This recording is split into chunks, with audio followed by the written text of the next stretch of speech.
Hello everyone and welcome back to the Great Book of Grudges. My name is Nathan and we're back with another Total War Warhammer video. We'll be continuing our faction focus highlight videos for the DLC factions for the Twisted and the Twilight. We've already checked out the Skaven and Fraught the Unclean, so now let's check out the Wood Elves and the Sisters of Twilight. So let's not waste any more time and jump right in.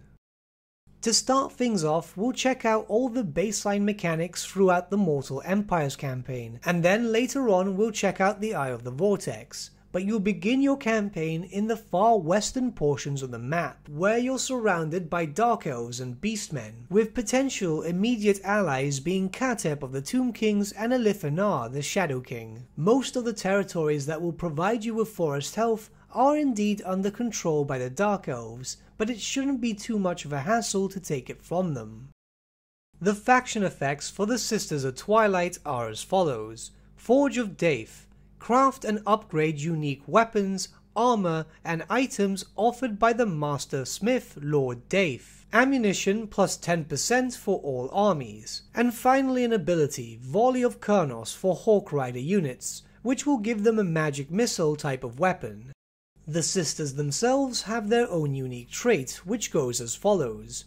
Upkeep minus 15% for missile units in the Lord's army. Melee attack plus 10 for flying units, again in the Lord's army. And finally, charge bonus plus 15% for flying units in the Lord's army. Their generic skills are as expected, but they have one unique skill branch which focuses around buffs to not only themselves but also their units. Primarily some powerful buffs, like for example reducing reload time on your archers, which is absolutely fantastic. Now it is important to note that the Sisters themselves start off as a flying lord. They can never be grounded. Your starter mount is an incredibly fast Great Eagle, but if you want something more brute force, that of a dragon, you'll have to wait till level 12. You won't unlock your mount by simply just leveling up. This time, to unlock your special mount, you actually have a quest, which I think is rather interesting. It's something that's not been done before, where you would unlock a new mount option in the same way that you would unlock a unique item.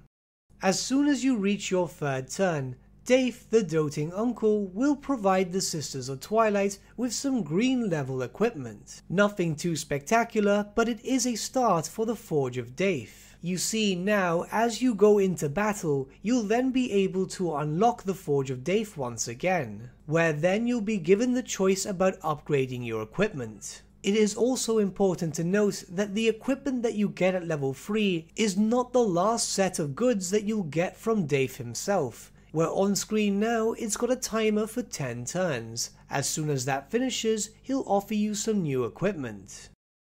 Going back to the upgrades, as soon as you've received your equipment, you'll also now unlock the possibility of upgrading it. All you have to do is simply attack your enemy. After defeating them in battle, the forges will be lit once again, and then you'll have the chance to upgrade your equipment. By doing so, you have two choices. You can decide to upgrade it permanently, which will send it up a quality level, or you can decide to superpower it, which for a number of turns will be at its highest possible strength. Bear in mind though that this is only temporary, and should you decide to do so, then your equipment will also degrade, after the 5 turns are up of course. Now bear in mind you can only trigger this mechanic once every 2 turns, so if you want to, then you can plan your fights ahead.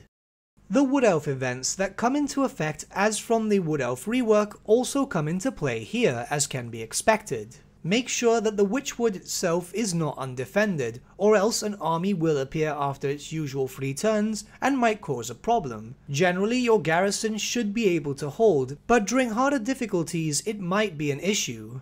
If you decide to play in the Mortal Empires campaign, you will also have access to the Oak of Ages. Of course, this could present to be a bit of an issue for you, considering the fact that yes, you are quite far away from the Oak. You can teleport to it, but that means that you'll have your army stuck there for 10 turns. Use the other Wood Elf factions to your advantage, as they can protect the Oak of Ages, or try and plan the confederation events in such a way that you'll be able to confederate with all of the factions in Athaloran within a few turns. That way you're sure the oak will stay secure.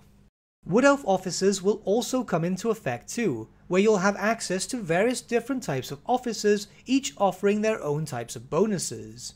The one thing here is that there's a slot called Queen's Champion, and it's a bit of a shame. I was expecting Ariel at some point.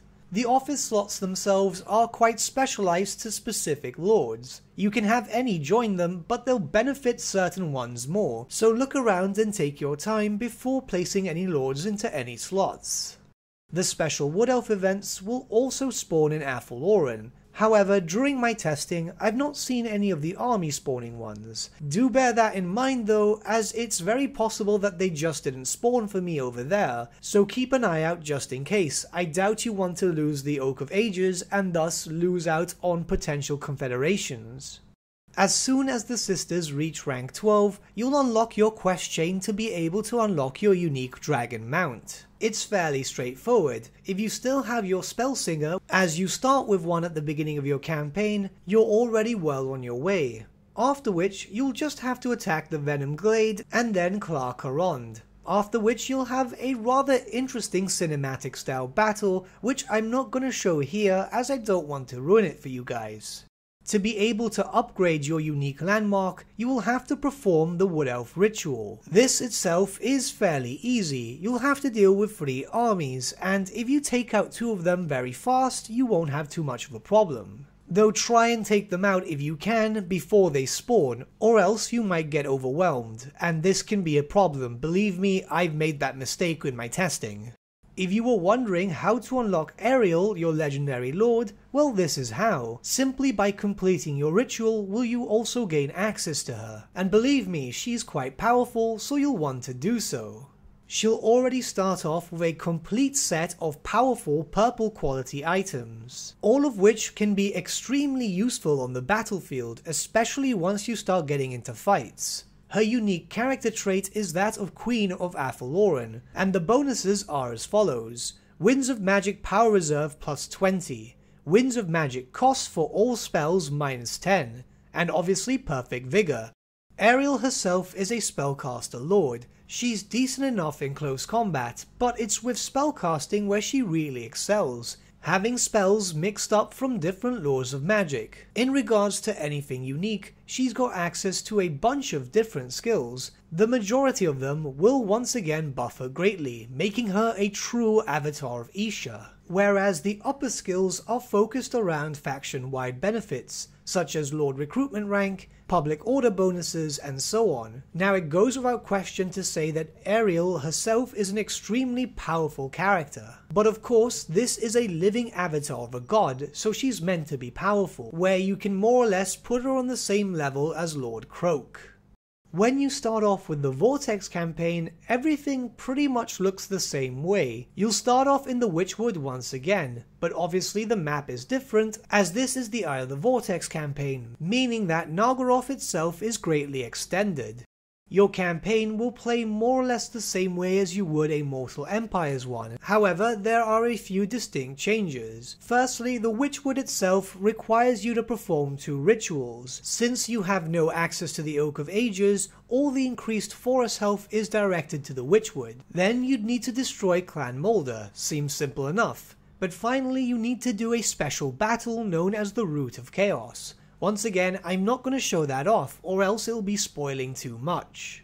But with that, we've checked out everything in regards to the Sisters of Twilight and their new campaign. It's a Wood Elf faction, and there's a few interesting parts here and there. The quest chain to unlock a unique mount itself was quite surprising. I hope we start seeing something like that in the near future. The campaign is rather interesting. Yes, you're still playing a Wood Elf faction and they've all received the same rework, but it is nice to be so far away from Athaloran and not having to focus on the Oak of Ages whilst playing the Eye of the Vortex campaign. The sisters themselves have quite an interesting set of mechanics with the Forger Daith. Creating your own gear and then upgrading it gives you such a massive level of customability. It's actually really enjoyable. But what do you guys think about the Sisters of Twilight? Let me know your thoughts in the comments below, and let's start a bit of a discussion. But with that, my friends, we've come to the end of our video. Thank you so much for watching. If you did enjoy the video, might I suggest giving the video a like, or even subscribing to the channel, as it really does help us out.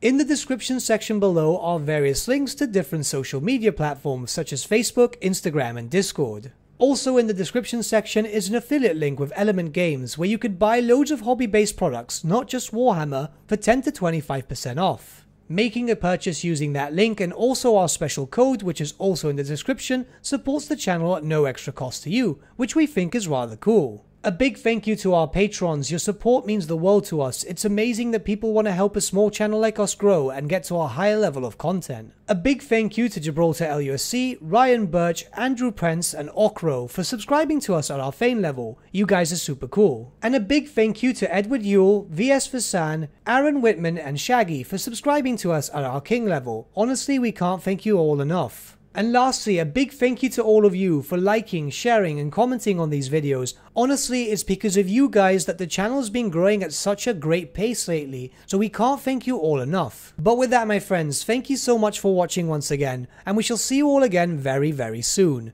Have a good day.